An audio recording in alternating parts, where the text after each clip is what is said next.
Dalam setahun, kereta cepat Indonesia telah mengangkut 5,8 juta penumpang.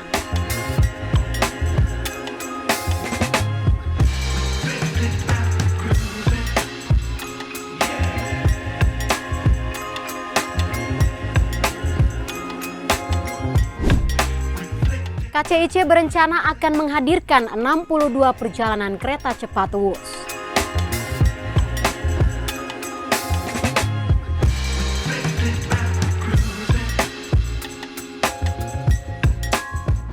Halo Sahabat Finansial, senang sekali Corporate Action hadir menghiasi kabar Bursa.com hari ini.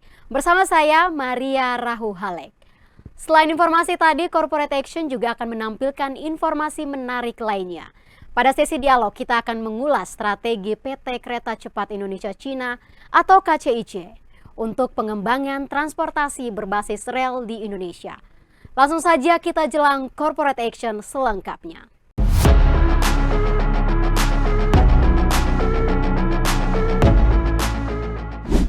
Sejak beroperasi 1 tahun lalu, Kereta Cepat Indonesia atau WUS telah mengangkut 5,8 juta penumpang.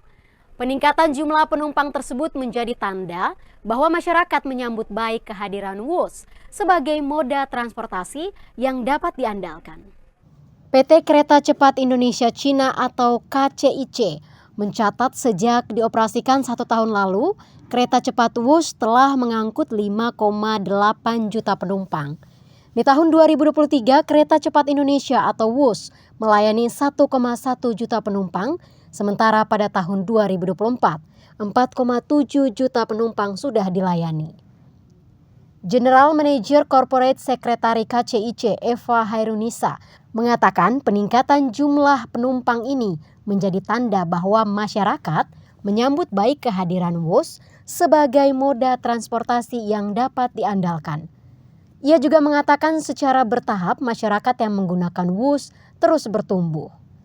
Sementara itu untuk jumlah penumpang harian terus mengalami peningkatan dari awalnya 9.000 penumpang per hari di Oktober 2023, kemudian meningkat lebih dari 100% menjadi 18 hingga 22.000 penumpang per hari di Oktober 2024. Lalu puncaknya terjadi di tanggal 5 Juli 2024, yang mana WUS melayani sebanyak 24.132 penumpang per hari. Angka ini meningkat 12% dibanding puncak pada tahun 2023, tepatnya 19 November 2023, di mana WUS melayani 21.537 penumpang per hari.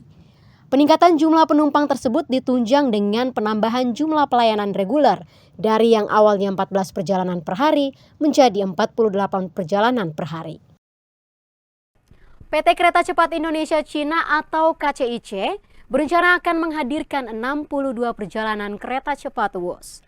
Hal itu dilakukan untuk mengakomodir jumlah penumpang yang terus bertambah. Direktur Utama PT Kereta Cepat Indonesia Cina atau KCIC, Dwiyana Slametriadi mengungkapkan rencana perjalanan kereta cepat WUS yang akan ditambah menjadi 62 perjalanan. Hal itu dilakukan seiring dengan meningkatnya jumlah penumpang kereta cepat WUS. Dwiyana juga mengatakan penambahan perjalanan merupakan upaya KCIC untuk meningkatkan kualitas pelayanan WUS. Sejak pertama kali beroperasi terus mengalami peningkatan secara bertahap, mulai dari awalnya 4 kereta api per hari, kemudian menjadi 8 kereta api per hari, hingga kemudian saat ini menjadi 48 kereta api per hari. Tren pertumbuhan penumpang pun meningkat dari awalnya hanya 14.000 sampai dengan 17.000 penumpang per hari hingga mencapai 24.000 penumpang per hari. Secara bertahap masyarakat yang menggunakan WUS terus mengalami pertumbuhan signifikan. Hal tersebut terlihat dari peningkatan jumlah rata-rata penumpang harian yang meningkat lebih dari 100% sejak pertama kali dioperasikan. Okupansi WUS juga tetap terjaga dengan baik berkisar pada 70 hingga 80% di low season dan 80 hingga 100% pada high season. PT Kereta Cepat Indonesia Cina adalah perusahaan yang bergerak di bidang pengembangan transportasi kereta api di Indonesia. Adapun proyek dari PT KCIC tersebut, yaitu Kereta Cepat Jakarta-Bandung yang merupakan salah satu proyek strategis nasional pemerintah Indonesia. Berikut kita simak profil singkatnya.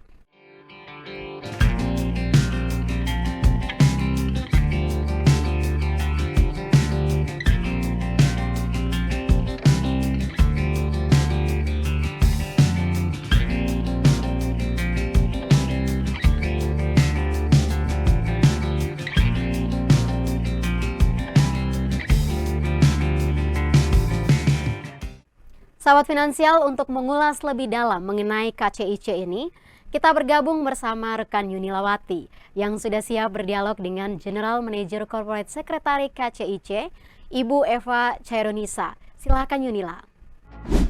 Terima kasih Maria. Nah sahabat Finansial, setelah 1 tahun beroperasi melayani rute Jakarta-Bandung dan sebaliknya, WUS telah membawa banyak manfaat bagi perekonomian Indonesia.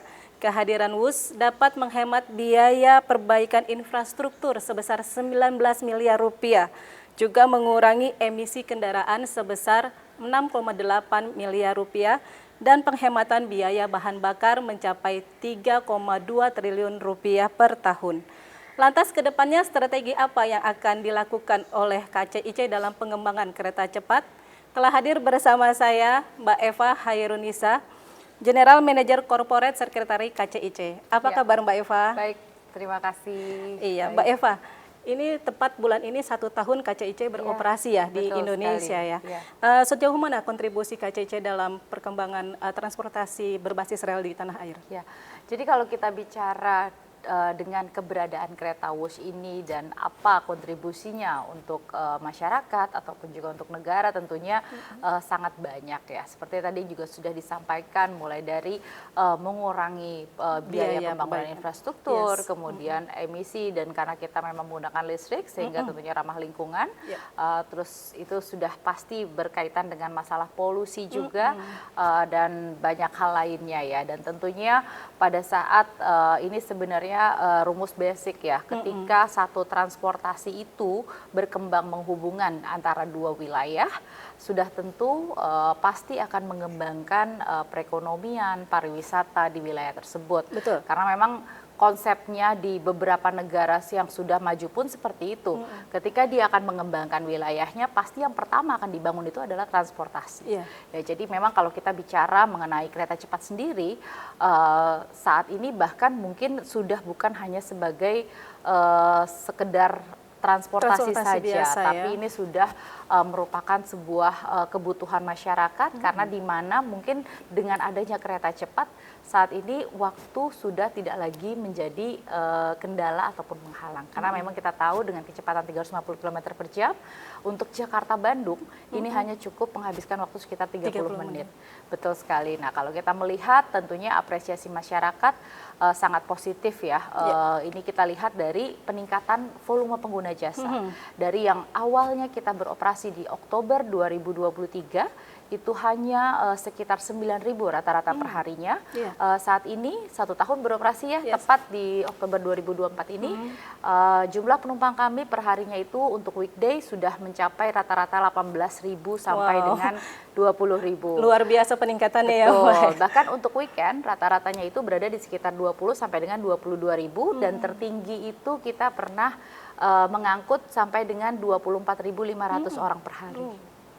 Tentu pasti ada tantangannya ya Mbak ya. Betul. Dalam pengembangan pelayanan terhadap penumpang sendiri gitu ya Mbak ya. Kira-kira bagaimana cara mengatasinya Mbak? Ya, kalau bicara tantangan banyak ya, tapi itu yang menjadikan kita untuk lebih baik lagi untuk berimprovisasi tentunya ya. Ya, mulai dari awal dibangunnya KCIC ini pun tantangannya juga sudah sangat besar. Dari mulai kontroversi di mana masyarakat menganggap ini hanya menghabiskan uang negara, kemudian sehingga kedepannya pada saat itu sudah jadi, ada lagi pertanyaan dari masyarakat, kira-kira ada yang naik nggak? Ya kan, akhirnya kita buat sebuah experience di mana kita mengajak seluruh masyarakat Indonesia dari berbagai lapisan ya, baik itu termasuk pelajar, kemudian instansi, masyarakat terdampak dan juga masyarakat di sekitar jalur rel itu semuanya kita utamakan untuk mencoba kereta cepat secara gratis pada tahun lalu ya, sekitar 1 bulan kita lakukan dan kita berharapkan jadi seeing is believing. Jadi bagaimana mereka bisa merasakan langsung dan kemudian akhirnya ada lagi pertanyaan selanjutnya ya kan, ini kalau sudah nggak gratis ada yang naik nggak? Dan kenyataannya kita lihat sekarang ini sudah menjadi satu kebutuhan, bahkan banyak sekali permintaan dari masyarakat yang saat ini itu karena mereka sudah rutin menggunakan untuk Bandung Jakarta, mereka meminta adanya kartu berlangganan dan itu sudah kita lakukan improvisasinya. Saat ini kita punya frequent wisher, jadi untuk mereka yang mungkin sering bepergian untuk Jakarta Bandung ini bisa membeli kartu berlangganan frequent wisher di mana bisa membeli seharga flat 1.750.000 untuk 10 kali perjalanan. 10 kali perjalanan. Jadi jatuhnya itu hanya sekitar 175.000 satu per kali trip. perjalanan. Betul. Sementara saat ini kan kita dynamic pricing ya. Harga itu berkisar di antara 175.000 sampai dengan 325.000 untuk saat ini. Nah, kalau mereka yang sudah punya frequent wisher, ini mereka mau pakai pada saat weekday ataupun pada saat weekend, ini tarifnya tidak berubah. Flat ya. Tapi memang harus digunakan 10 kali perjalanan tersebut dalam jangka waktu 1 bulan. Menarik itu Mbak. Bagaimana cara ngedapetinnya Mbak? Ya, Berlangganan jadi itu, kartu untuk berlangganan bisa itu. mendapatkan frequent wisher itu bisa dibeli di semua stasiun kereta cepat. Saat ini yang sudah beroperasi ada di stasiun Halim, kemudian stasiun Padalarang dan juga stasiun Tegaluar. Ada syarat khususnya nggak Mbak untuk Ya, mendapatkan yang penting mereka membawa KTP, data diri, seperti KTP. itu. Dan nanti mereka akan melakukan pemesanan di loket. Oke. Dan sekarang juga kita mengupayakan pemesanannya bisa dilakukan melalui online. Online berarti di webnya resmi KCIC ya? Kita masih ada call center juga, jadi nanti untuk frequent wisher pada saat mereka ingin menggunakan perjalanannya, ini nanti bisa melakukan booking jadwal terlebih dahulu. Jadi tetap harus melakukan reconfirm kembali setiap akan melakukan perjalanan. Oke, menarik sekali ya Mbak ya. Terkait dengan keberadaan KCC di lingkungan masyarakat nih Mbak nih, berarti kan kita harus menyentuh dengan masyarakat Betul lokal sekali. ya, terutama dengan perbaikan-perbaikan ekonomi masyarakat lokal, UMKM-nya. Bagaimana Mbak dengan KCC sendiri? Ya, jadi tentunya ini juga menjadi salah satu fokus utama kami ya, khususnya untuk masyarakat di sekitar jalur rel, bagaimana kemudian kereta cepat ini bisa membawa manfaat yang besar ya untuk masyarakat yang berada di area lintasan wilayah jalur kereta cepat ini. Selain kita juga mengadakan CSR seperti pelatihan UMKM untuk masyarakat, ada ya, tentunya Mbak, ya? betul itu ada kita rutin ya melakukan ya, dan tentunya kita juga tidak bisa memungkiri saat ini pariwisata untuk area Bandung, tingkat pariwisata itu meningkat. Itu sudah disampaikan oleh pemerintah daerah. Secara otomatis ketika satu area memiliki tingkat kunjungan wisata yang baik, sudah tentu ini pasti bisa membuka ladang usaha baru untuk masyarakat di sekitarnya, seperti itu. Baik itu sebagai contoh stasiun Padalarang lah kalau kita lihat. Memang sebelumnya sudah ada stasiun KAI, tapi dengan adanya kereta cepat kita bisa melihat pertumbuhan ekonomi di sana itu jauh lebih cepat, khususnya seperti Kota Baru Parahyangan, ya kan. Kemudian juga banyak lagi masyarakat-masyarakat yang sudah mulai membuka usaha-usaha untuk memenuhi kebutuhan penumpang di sekitar area stasiun seperti itu. Dan tentunya semangat itu juga kita lakukan di stasiun. Jadi di stasiun-stasiun kami ini memang ada area khusus yang menyiapkan untuk UMKM seperti itu. Jadi kita harapkan setiap daerah ini bisa menampilkan makanan khasnya masing-masing. Iya. Kita beralih ke rencana ada kereta cepat Jakarta Surabaya ya Mbak ya. Surabaya. Itu sekarang rencananya sedang digodokkan ya. Sudah sejauh mana Mbak? Jadi kalau untuk saat ini mungkin kami tidak bisa memberikan informasi terlalu jauh ya, karena memang saat ini masih eskalasinya itu ada di pemerintah. Nah kita harapkan pemerintahan baru ini tentunya dengan semangat yang sudah disampaikan akan melanjutkan program-program dari pemerintahan sebelumnya. Mudah-mudahan kereta cepat yang sebelumnya saat ini hanya sampai Bandung bisa mencapai Surabaya. Tapi memang untuk saat ini yang bisa kami sampaikan memang sedang dilakukan proses feasibility study dan lain-lain, dan kita juga KCIC sebagai operator kita juga dilibatkan dalam beberapa rapat-rapatnya untuk memberikan masukan khususnya dalam pemilihan area dan lain-lainnya seperti itu. Ini termasuk ini nggak ya Mbak ya? Misalnya kan kita udah belajar nih dari kereta cepat Jakarta Bandung gitu ya Mbak ya.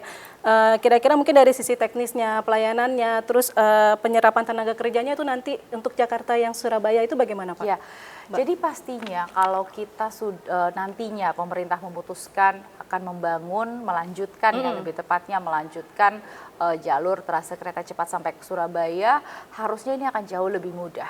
Karena saat ini dengan proses transfer knowledge yang sudah dilakukan, jadi pembangunan kereta cepat ini sangat banyak implikasinya untuk bangsa kita ya, untuk masyarakat. Karena apa? Kita yang sebelumnya di sisi transportasi khususnya ya, sektor transportasi, di mana SDM Indonesia itu yang sebelumnya tidak ada yang mengenal teknologi kereta cepat, sekarang itu sudah ada, baik itu dari sisi operasional ataupun maintenance. Jadi memang transfer knowledge ini juga merupakan salah satu tantangan ya pada saat kereta cepat ini dibangun, bagaimana nantinya operation and maintenance kita harapkan sepenuhnya bisa dipegang oleh anak bangsa seperti itu. Nah, ini sudah dilakukan proses transfer knowledge dan saat ini sudah ada 8 masinis Indonesia yang bisa membawa kereta dengan kecepatan 350 km per jam dengan penumpang seperti itu. Dan mereka sudah mendapatkan sertifikasi dari Kementerian Perhubungan. Nah, tidak hanya dari sisi operasi, dari sisi perawatan pun seperti itu. Karena kalau kita bicara kereta cepat yang tidak dimiliki di Indonesia ini kan masalah pengoperasiannya dan juga perawatannya seperti apa. Karena kita nggak pernah punya teknologi tersebut. Betul. Kan? Nah, saat ini sudah ada. Bahkan pada saat proses pembangunan pun dari sisi konstruksi ya, yang sebelumnya mungkin kontraktor Indonesia itu tidak bisa membuat satu konstruksi slab track, sekarang Wika sebagai salah satu BUMN sudah bisa membuat teknologi digarap tersebut. oleh Wika ya Mbak ya?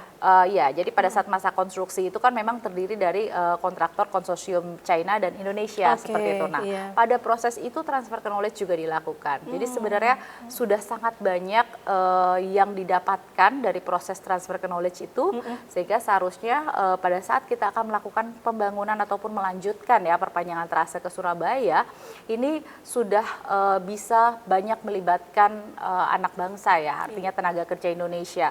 Karena sudah banyak kita yang melalui proses transfer knowledge itu, baik dari sisi bagaimana pembangunan infrastrukturnya, kemudian operasionalnya, dan juga maintenance-nya. Baik Mbak, terima kasih. Terakhir nih Mbak nih, apa harapan Mbak Eva sendiri untuk pengembangan transportasi berbasis rel di tanah air Mbak?